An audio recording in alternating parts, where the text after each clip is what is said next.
Ó, ele fez chave primária aqui, né? Então, posso alterar, se eu quiser, por aqui também.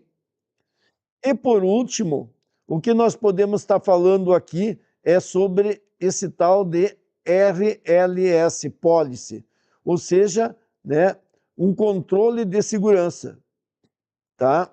Então, o controle de segurança, eu posso vir aqui e configurar para essa tabela o que ele pode fazer. Então, eu crio Policy, e aqui eu digo o nome, vamos pensar, é para o N8N, certo? É mais para mim saber o que é, né? O tipo que eu quero, se é público ou não, vamos deixar que é público. E eu vou dizer assim, vai ser possível, né, criar aqui um select, ou seja, ler, certo? E aqui eu posso dizer para quem, para que grupos, etc. e coisa, ó, é pela chave anon. Então, uma chave, né, que eu tenho pública lá, que eu posso dizer, então a API usa isso. Ah, mas eu quero fazer uma segunda, e aqui embaixo você diz, usando true, ou seja, verdadeiro. Então ele faz tudo isso, ou senão tu pode negação, ou seja, um select é proibido, então tu pode também fazer. Outra coisa, tu faz um insert, tu faz um update, né? Tu faz um delete, ou tu faz permissão para tudo. Então, aqui tu cria a segurança. Então, muitas vezes tu fez lá a configuração no Vibecode, em qualquer lugar, né, no N8N, e tu vai querer rodar, ele diz que não tem permissão, porque tu não deu permissão de policies, certo? A gente veio aqui no editor de texto e ativou, né, o policy aqui, para essa tabela que tu está selecionando. Aqui seria pagamentos, aqui seria pessoas físicas e assim por diante. Mas você pode vir descer aqui e procurar, né, o policy aqui. Deixa eu ver onde que tu está. Não está aqui? Então vamos clicar em Database. Ó, está aqui, ó, Policies. Então, quando eu clico em Database, eu tenho uma lista de tabelas, funções, gatilhos, etc., que eu vou ensinar mais adiante cada um desses recursos aqui para quem quer ser mais avançado. Mas, se não, né, é uma geral aqui que eu estou dando. Então, Policy é fundamental. Eu clico aqui, né, e aqui eu tenho vários, ó. Eu tenho para o cadastro, eu tenho para o N8N, eu tenho insert afiliado, ou seja, eu tenho várias coisas que foram feitas aqui, certo? Então, né, uma soluçãozinha, né, que nós podemos estar implementando e é os gargalos de aprender. Então, policy é isso. E agora vamos falar, já que nós vimos aqui, ó, né, eu tenho no projeto, eu tenho um tal de storage. O que é o storage? Storage, você cria uma área para armazenar arquivos anexos, certo? Os artigos anexos, o que são? São e-mails, aliás, imagens, são PDF, são documentos, etc. Então, você imagina que você recebeu por e-mail todos esses dados e você quer armazenar o e-mail dentro de uma base de dados. Então, você cria as tabelas para armazenar o e-mail. Só que vai ter dados que você vai querer colocar como anexo. Então, os anexos, o que tu faz? Primeiro, na tabela, tu vai criar uma tabela chamada e-mails e tu vai criar uma tabela chamada anexos. Qual é que é a função dos anexos aqui? É armazenar o que ele tem, porque num e-mail pode ter 5 anexos. Então, o que tu faz? Tu cria o vínculo entre os dois, lembra? Mensagem ID, né? O ID é o único, lembra que não é um contador, é um único, né? E daí, mensagem ID é a chave única aqui. Então, eu tenho aqui, nessa aqui, posso ter, né, registro com a mesma chave única, né, do e-mail. Né? Essa aqui ele vê 1 e repete. Por quê? Porque seriam os dois anexos. Então, é essa a razão aqui. Só que não é aqui que eu armazeno o arquivo. Aqui eu armazeno a informação. Então eu tenho um HTTP aqui, etc., onde era armazenado. E aonde que é isso? O storage. Então quando eu crio aqui os bucket, né? Então eu vou criar um novo bucket, tá? Eu vou criar um novo, vai ser, eu quero armazenar meus vídeos, né? Ou quero armazenar dados dos anexos dos e-mails, certo? E aí tu pode dizer se ele é público ou não, se ele vai ser restrito, etc. Então, não, vou deixar público para mim poder buscar essa informação, certo? Ele criou aqui, certo? Ó, criou esses dados. Então, quando você, né, fizer uma automação no N8N ou em qualquer lugar, ele vai jogar aqui. Vou mostrar para vocês aqui. Deixa eu ver se eu consigo abrir nessa tela. Vamos na outra aqui, então. Tá. Ó, se eu pegar aqui, ó, deixa eu sair. Deixa eu só ver se está dando erro ou não. Tá indo. Ó, pessoal, mais um monte aí de convites estou mandando aí para quem, tá? Para quem é da comunidade e está com pagamento de mais de 10 meses, tá? Bom, deixa eu sair fora aqui.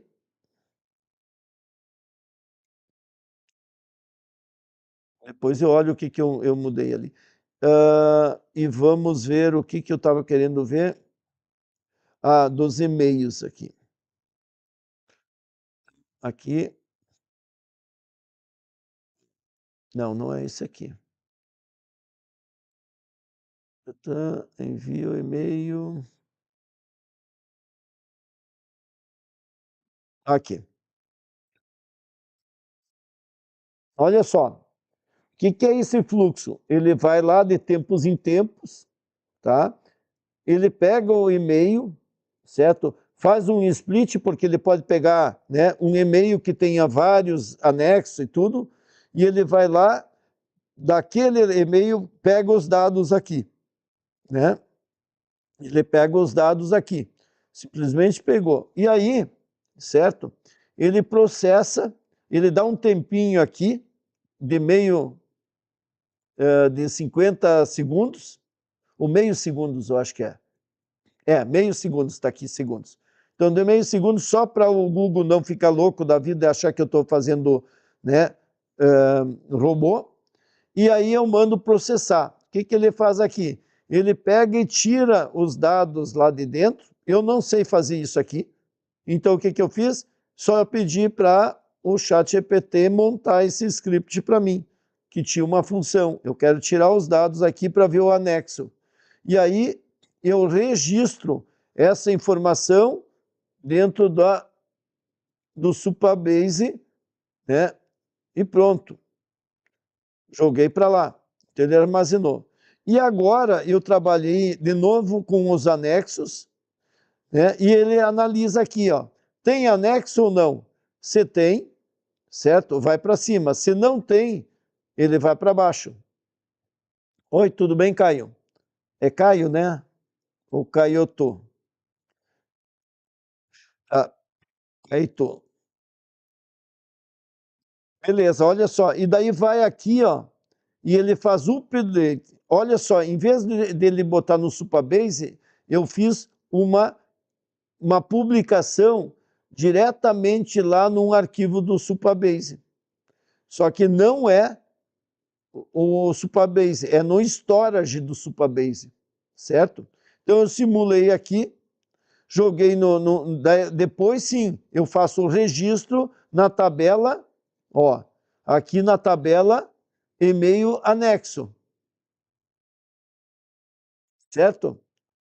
Então, o que eu fiz? Armazenei ele lá no storage, onde estava mostrando lá no bucket de vocês, certo?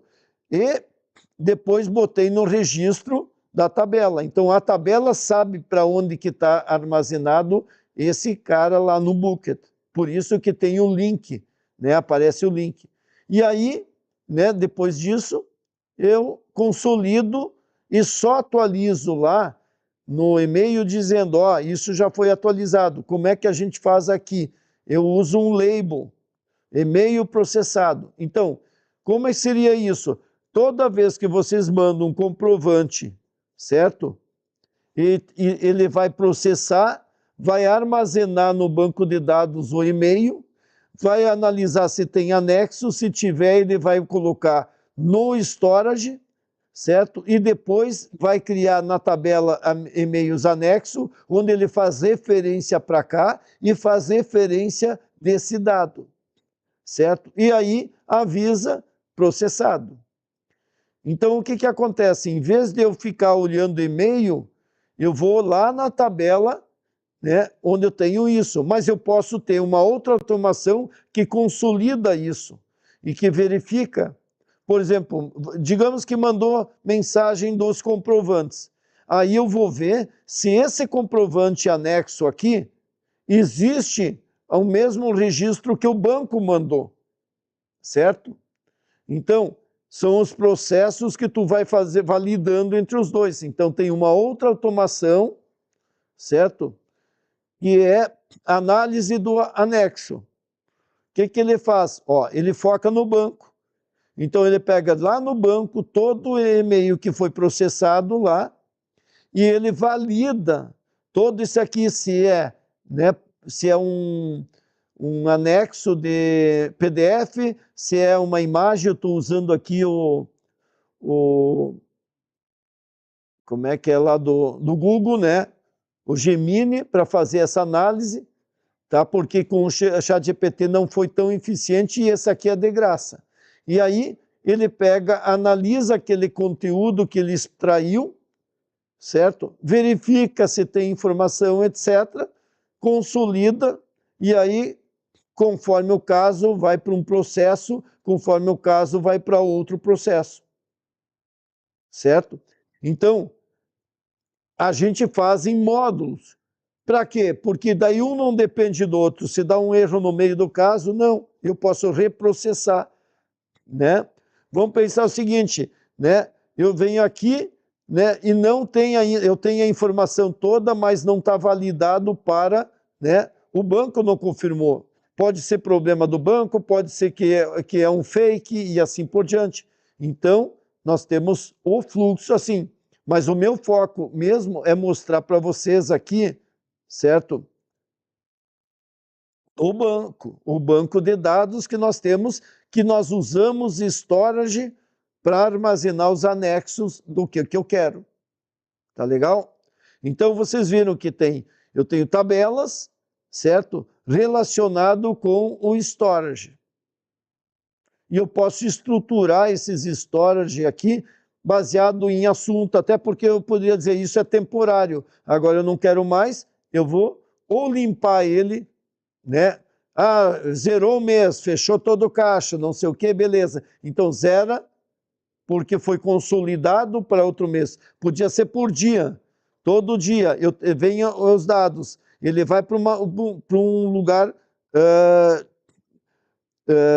prévio, temporário, processou sim, então tem um processo que vai lá e limpa, né, os storage, ou aquele storage que foi.